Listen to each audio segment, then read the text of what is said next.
In this lesson, we're going to be focusing on one of the major riders that actually is added on to disability insurance, what we call FPO, or basically Future Purchase Option.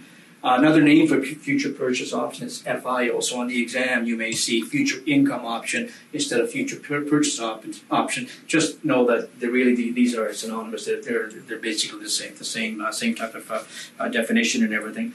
As the name says, it is for the future. So this is actually coverage that allows you to increase the amount of benefit that you have down the line. So, for example, if you just graduated as a medical student, you're 30 years old. Obviously, your income is not going to be very, very high. But the future will, in fact, give you a much higher income. You want to make sure that you can increase your coverage regardless of your health situation. So, therefore, you buy a future purchase option that allows you to increase your coverage, your monthly income, as you, in fact, increase your needs and everything. But that increase, and this is actually crucial, that increase is regardless of your insurability. In other words, we're not going to ask any medical questions at all. So what a future purchase option actually does is it guarantees you the ability to buy more insurance without any medical requirements at all. So no evidence of insurability is actually ever needed. Okay?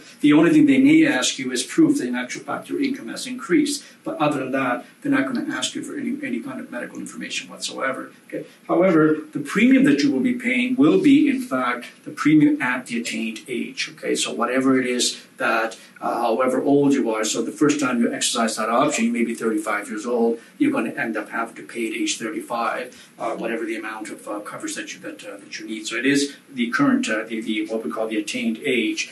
The other thing that could happen, if along the way you change occupations, okay, then of course, if you were a doctor and now you decide to be a professor, that may be, in fact, a change of occupation. That again may also change the premium as well, but highly unlikely. But it could, in fact, happen. And if that happens, the insurance companies will certainly let you know well in advance that there will be an adjustment and everything else. Okay, all of these options, this particular option, has to be exercised before your age 50. Some companies go to age 55, but for the most part, these options will have to be, in fact, exercised before your age 50. At that point, this particular option simply drops right off.